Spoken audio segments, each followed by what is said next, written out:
welcome back to my channel. It is your girl Belly, and I am back here with another video. First off, let me apologize to my subscribers.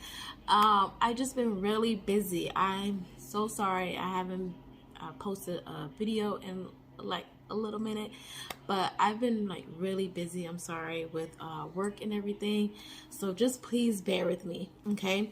And for my new subscribers, welcome to my channel. Please go ahead and hit that subscribe button. I'm gonna be cranking out videos, okay? Yeah, the busy part is over. So, but anyways, let's get into the video. So as you can tell by the title, you want to become a flight attendant. All right, so I'm gonna go over tips and also interview questions and some answers that you can possibly receive when you go to your face-to-face interview or the video interview, because lately because of COVID, so a lot of the airlines have been doing virtual interviews. So yeah, so let's go ahead and get into it. Anything you want in a life, use every muscle and fight, because we up for your team. Me I beg you, who am I guide them, Father? Make me see the haters a come more. First, let me explain what is a flight attendant, or what position a flight attendant is, because some people don't know. So I just want to go ahead and give a brief description of what a flight attendant is. So a flight attendant is air hostess or a stewardess. That's what they used to call it back in the day. We are basically there for safety reasons. So as a flight attendant, you are a safety personnel, okay? Think of it that way. Do not let anyone tell you, especially these passengers, try to get underneath your skin and stuff. Do not let them tell you, oh, you just here to hand them their Coke and peanuts. No, okay? Training did not consist of that, okay? Training was stressful, hard. You had to be focused. It was basically learning your different aircrafts, learning how to respond to emergency procedures or medical, God forbid anything happen, you have to evacuate an aircraft. So they're teaching us how to do that. We are there for safety reasons, okay? Yes, while we're there, we're going to provide you with great customer service and give you drinks and stuff like that. But please do not try to disrespect any flight attendant you come across and be like, oh, they're there to give you a Coke. No. These questions that I want to go over are like general questions that airlines ask. Most airlines, mainline, regional, all those airlines are going to ask you these questions, okay? I got a good amount. They're not going to ask you all of these questions, but at least you have an idea of what you're walking into, so that you can know or get a feel of the type of questions that might be thrown at you. Understand? And if you see me reading something or looking away, it's because I have my notes here. So just please bear with me, okay? Because I don't want to ramble, because I will ramble. Okay, so question number 1 is, tell me about yourself.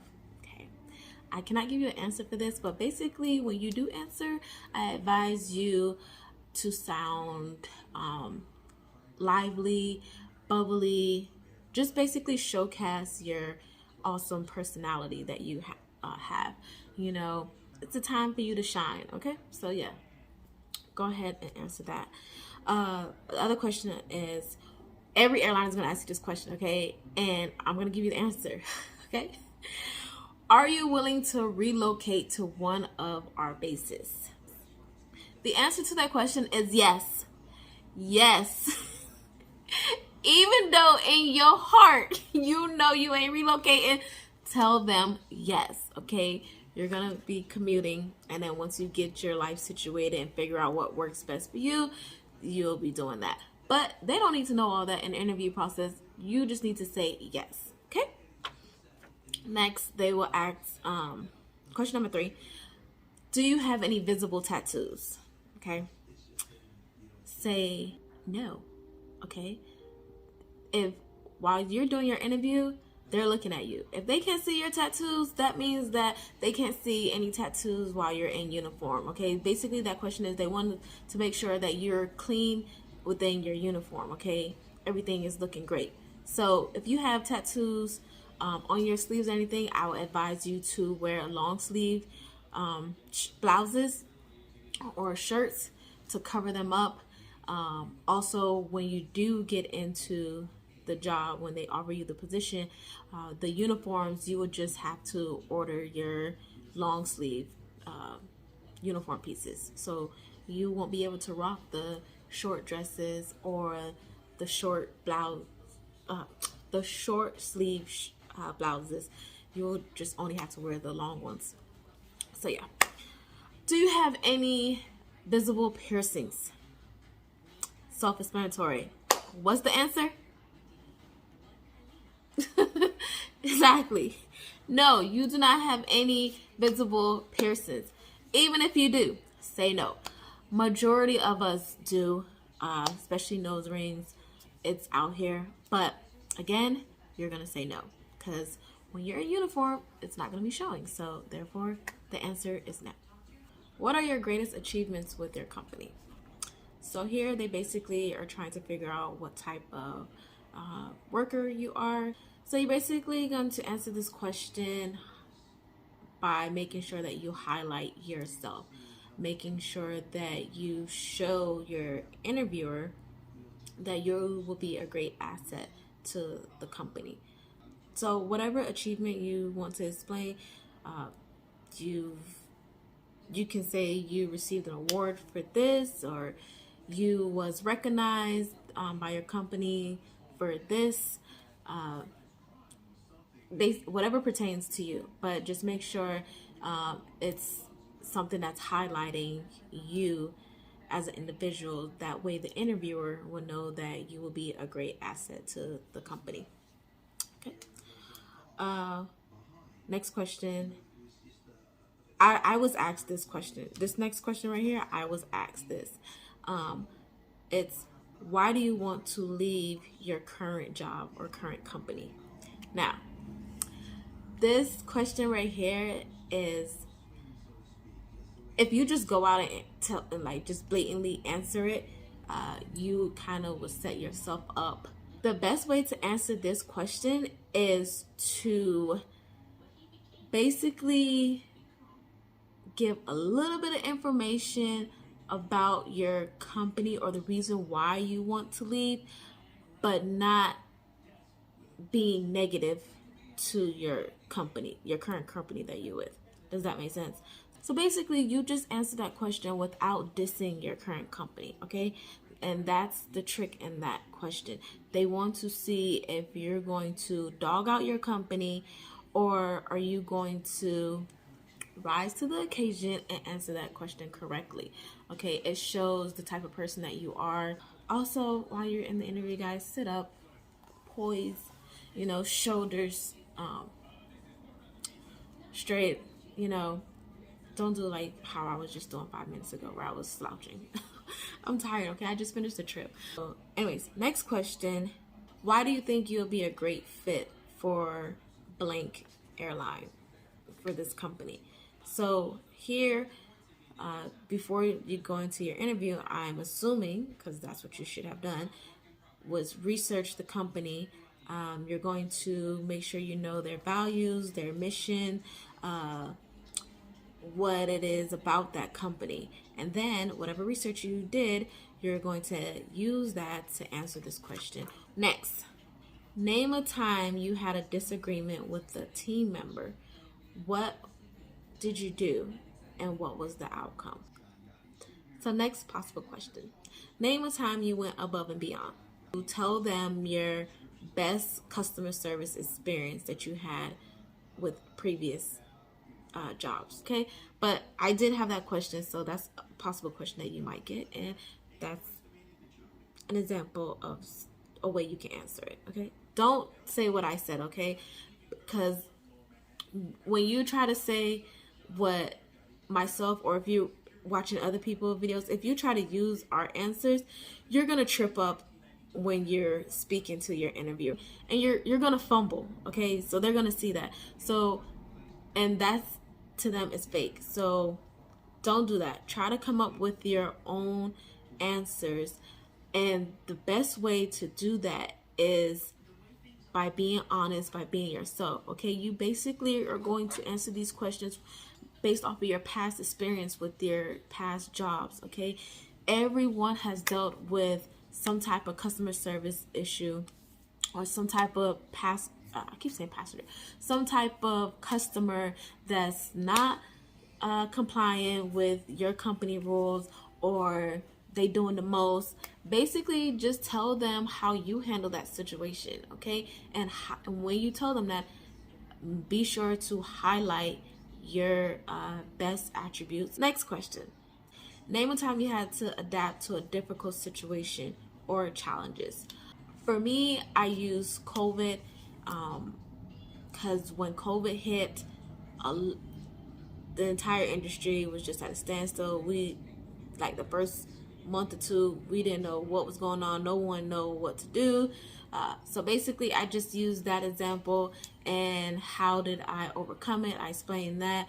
So these next set of questions are going to be situational questions. So basically, questions that actually pertain to a flight attendant role. So during boarding, you notice a passenger having a medical situation, or a passenger is boarding and him or her seems to be intoxicated. How would you handle that situation? Okay, so these situational questions, when you answering them, guys, keep in mind safety. Okay, whatever your answer is, try to tie it into safety related. Okay, and then also be professional or adding your customer service, but it's really about safety. We care about everyone on the aircraft getting to their destination safe and sound. Here's one. A person refuses to wear a mask. What would you do? Okay, so with this one, how I answered, basically, I would ask the passenger to wear their mask correctly, and I will say it in a nice, calming manner. I find it that when you're polite to customers or passengers, and also explaining why it's important that they do wear their masks to protect themselves and others around them, and when you say politely, majority of the times your customer or passenger complies with you. Okay, if you're being nice and polite and sweet to these passengers when something's going on, not just even masks, but anything you want them to do, if you're polite with it, majority of the time, 95% of the time, they're going to comply. Okay, next question. While boarding, you notice that there are two passengers arguing. What do you do? The obvious is to separate those two individuals. Go ahead and reseat someone. That way the situation won't escalate. Okay? Describe a time you was working with a team member or another student in a group setting and that individual was not doing their part. What did you do? What was the outcome? So yeah, go ahead and answer that to the best of your ability. Basically, come out with showing that you can take on leadership roles. Basically, highlight you stepping up to the occasion. Okay, even though you had a person that was slacking, you were able to fill in the gap. Okay, next question. A passenger comes on last minute and has a seat in the aisle chair of the exit row. What would you do? This question is saying that, okay, so you had a last minute passenger that came on board. What would you do? So obviously you already briefed the other passengers there that are sitting there, and now you just came across this new person. So you basically will go ahead and brief that individual as well. Now, instead of doing the whole spill loudly for everyone in that row to hear again, because you don't need to do that because it's just this one person. So you'll just, do an individual one-on-one exit briefing with that customer or passenger. 5 minutes till departure, you notice that you don't have any sodas on board. What do you do? Okay, so basically here in this question, they want to know if you're going to cause the company to be late with getting their flights out on time. So for sodas, no, you're not going to, and it said 5 minutes to departure. So you don't have enough time to contact catering and tell them, hey, they forgot to give you sodas. Because if you do, then yes, they're going to come and give you sodas, but you guys are going to end up being late, and that lateness is going to be your fault because we don't care about having sodas on board. What needs to be on board for beverages wise is water. As long as you have plenty of bottles of water to be able to give to passengers on board, also enough that in case of emergency or tarmac delay, you have enough water to provide to your passengers. We don't care about sodas on board. We care about water.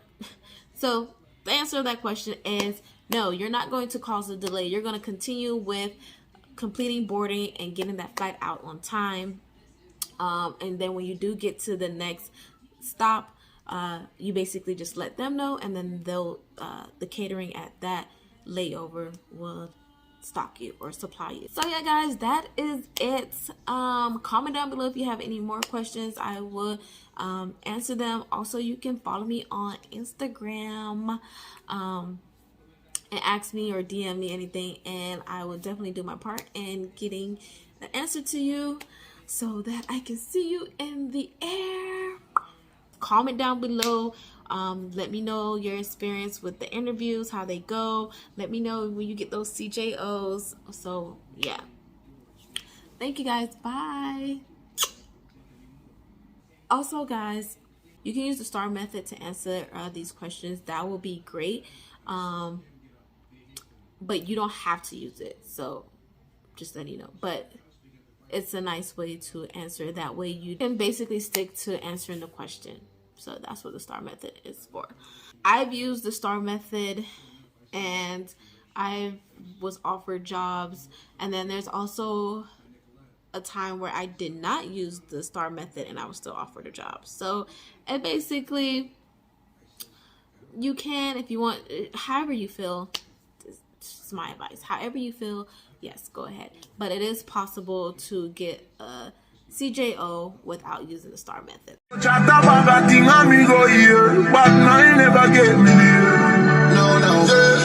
Me go check the levels and me see it clear. I'm here before.